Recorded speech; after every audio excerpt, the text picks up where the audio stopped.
What it is, y'all, it's your old boy Pilk, I'm coming back today with more Danmachi. Now, we need to talk about these incoming banners. Someone brought up a really great point about, I always mispronounce her name, Ariadne, I think is how you pronounce her name.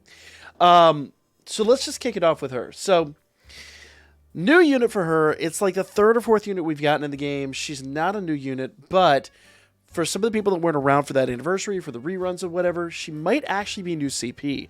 So when we're in a situation where every single iris counts, if you do not have one of these units, it's at least worth getting one of her. Because remember, you can farm up a ton of iris through the CP system. So if you want more about that, we've talked about that numerous times, even in the past couple of weeks on this channel. So check all those out. Now, she is an assist, and she is time limited. I know. I said they didn't look time limited, but if you look at the banner, it clearly says time limited.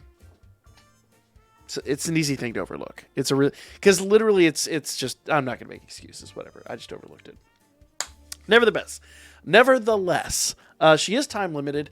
1274 HP and 660 physical attack are about the best stats you need to look at here. Though her dex and dex and agility aren't bad. Endurance isn't great, but it's not terrible. Magic just kind of is what it is. So she's alright. Not groundbreaking, but she's alright. Here's the thing, though. We got to look at what she does, and that's kind of the important factor here. And when I talked about this yesterday, I was kind of like, she's not the greatest unit in the game by any stretch of the imagination. Okay, she's all allies, strength plus 25%, and magic resistance plus 25%. Now, she also has 4 additional actions, and I always love these. The 4 additional actions, when attacked with a magic attack, removes that foe's magic attack, and this can be done up to twice per turn. Now, she has 4 of these on draft, so essentially, she could do this twice turn 1, twice turn 2, or once turn 1, twice turn 2, and once turn 3. Any combination of those effects, up to 4 turns, once per turn, or whatever, any combination there is. She's got 4 of these on tap, and she's got the ability to do it twice per turn. At first, I was kind of like, but there's 2 things to consider here. Number 1, I think somebody said she's the second unit. I thought she's the third.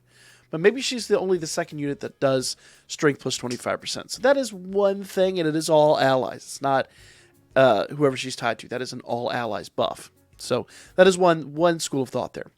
Number 2, in Telskura Abyss, since you already know you're going up against like a magic team or something like that, you can actually use her in that situation to target whoever you're going up against. So if you're actually somebody who plays Telskura Abyss a lot. I don't know very many people that do, I'm going to be honest. But if that's kind of your thing, if you're looking for like that war games, but not war games experience, it can get dicey. I will say Telskura Abyss, from time to time, I've gone in there very confident and gotten smacked around pretty effectively. So there is a lot to say about that, but your call is if that's, what you're after. For me personally, I don't think she's great, but I will definitely get at least one of her for collection purposes. Now, that said, Argonaut is fantastic. Argonaut is an amazing unit and a must-have. First things first, look at this HP stat. 5,008. That's just insane. Easily the highest non-hero hero ascension. Yeah. Next level up. Whatever that thing's called. I keep going to call it hero ascension, but anyway, doesn't matter. Hero Festa.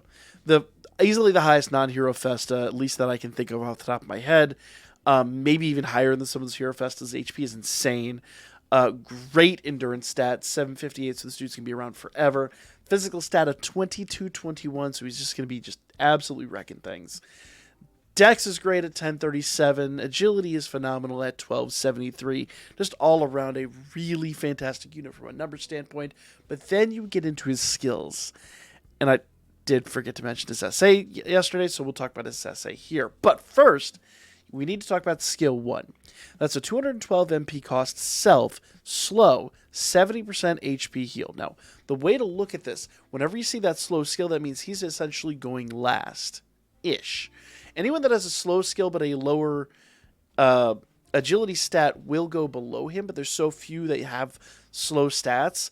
Essentially, for all intents and purposes, he is going last in the build order and giving himself a bunch of HP back even before the HP regens take place. That means any counters that take place after this will have to chip away at that extra 70% that he's restored. Essentially, his full health is the best way to look at that. If not his full health, pretty darn close. Then he does an agility and heal rate buff by 70% for 2 turns. And so essentially it's just a heal. It's a heal turn. Essentially, this is a heal turn. A heal and buff turn.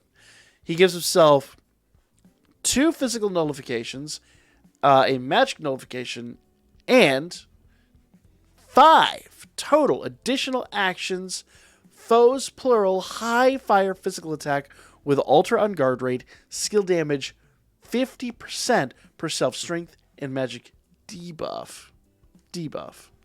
And allies extend status buffs by 2 turns with a 10% MP heal. So here's the way to look at this. That's all going to happen turn 1. Turn 1, he's going to come in, he's going to give himself the heal rate buff, he's going to give himself all that. Because essentially everything he's doing DPS-wise is in that extra action. Now, this does require that you get debuffed. If you do not get debuffed, this isn't going to work. But if your opponent debuffs your strength, on the adventure side, you get 50%. If he does it on the assist side, you get another 50%. That's 100%. If magic is debuffed on the adventure side, you get another 50% for a 150. If adventure side or the assist side, you get another 50% for a total percentage of 200% attack damage in the extra action, guys. And it's a high class attack. This is a deadly attack. And extends all of the status buffs by 2 turns with a 10% MP heal. Crazy. This is crazy. Now, that happens on the back of turn 2, turn 3, all the way up to turn 6, essentially. And that's when you have to rebuff it. Now, bearing in mind, because it is related to debuffs, most of the time you're going to use this in Wargame. You're very rarely going to use this outside of Wargame. That's the big downside of this. This is a Wargame exclusive pretty much build. It's rare that you're going to use them outside of that. But if you're in Wargame, you only need to get skill 1 off once. Once you get skill 1 off, everything else is gravy. So skill 2 itself, turn 2, will be an 80 MP cost, foes plural, super fast fire attack. So super class attack. Fire physical attack with ultra uncounter rate. I think this ultra uncounter rate on the extra action too, wasn't there? Let's see. 5 dashes, 5. Yeah, ultra unguard rate. So this is uncounter rate. So unguard rate on the extra action, uncounter rate on the base attack on turn 2. Okay. Self, strength and dex plus 70%, fire attack damage plus 100%. Now, it seems weird that happens on turn 2, but remember, the DPS is the extra action. Okay? So once all this goes down... Well, actually, we're not even done yet. So fire attack damage 100% for 4 turns. Okay? So you get strength, dex, and fire attack damage 100. Strength and dex 70%, fire attack damage 100%. That's all for 4 turns. And foes, plural, removes AoE reduction buffs and physical and magic resistance down 40%. So he just goes wham with all these buffs and debuffs, and then the extra action comes in. And if he's debuffed on the adventure and the assist side for both physical and magic, he's going to come in with that extra action with a 200% hit that is just going to knock your opponent right out of their boots. It is going to be amazing. This hit is going to be phenomenal. On the one condition that he's debuffed. That's the downside. If there are no debuffs, it's not going to be a very big hit at all. But it is what it is, and most people do debuffs. So you're kind of banking on an easy to address situation. Now, skill 3 is an 82 MP cost, foe singular. Super Fire physical attack with Ultra Run guard rate. Skill damage 70% per self. Magic, Strength of Magic debuff skill. Once again, instead of 50%, now that's a 70% hit. And self 40% MP heal. The only time this is actually going to happen is if he's, if in essence you get taunted. But, you know, it is what it is. Now, if that is not enough to take down your opponent, which, holy crap, there are some situations, though, where I could definitely see that being the case, especially with some of the Hero Festas. SA, and I didn't talk about this yesterday, but SA is a foes plural. Ultra Fire physical attack with Ultra Unguard rate and temporary great strength boost.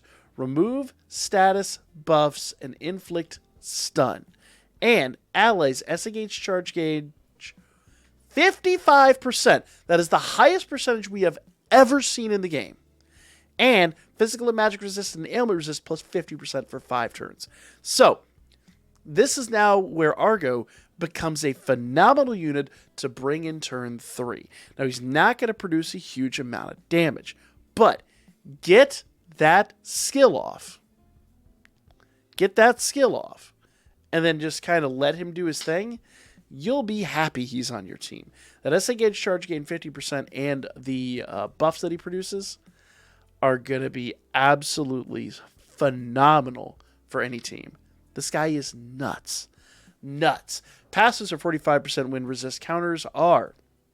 Counters of regular attacks are fire physical attack, 40% strength, magic, endurance, agility, and dex, 25% damage on critical aim penetration, 25% physical and magic resistance on top of the other physical and magic resistance, and he is an ogre killer.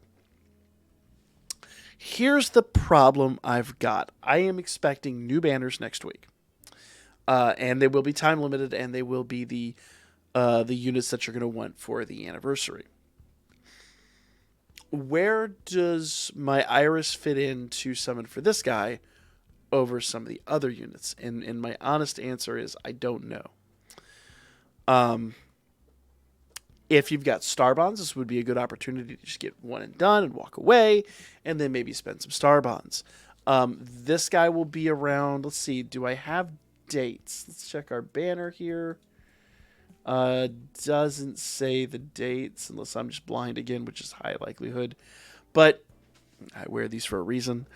But I don't believe there's dates, but I'm expecting about 3 weeks, give or take. So you may actually have some time. It wouldn't be bad to pull him. He's a must-have unit. Ariadne is another unit that I think is... She's all right. I'm starting to warm up to her a little bit since people have pointed out her usefulness. But at the same rate, I'm not super enamored by her. She's more of a collection unit for me. Argo, on the other hand, is a must-have. And the downside is the units coming in next week are absolute must-haves too. So you need to spend your Irish wisely. And for me, I think it would be best to do one and done on this banner. See what you get. Walk away. See what comes in next week. And if you have really good luck in the banners next week, then it would be an option to go back in for Argo if you have the Iris for that. But don't blow 4,000 Iris this week and not have 8,000 Iris for next week. That is going to be a huge, huge mistake. But for now, that's my assessment. Let me know what you guys think in the comments down below. Like, comment, share, and I'll be back with more Danmachi tonight for the live stream at 9 p.m. Eastern Time. So I hope to see you there.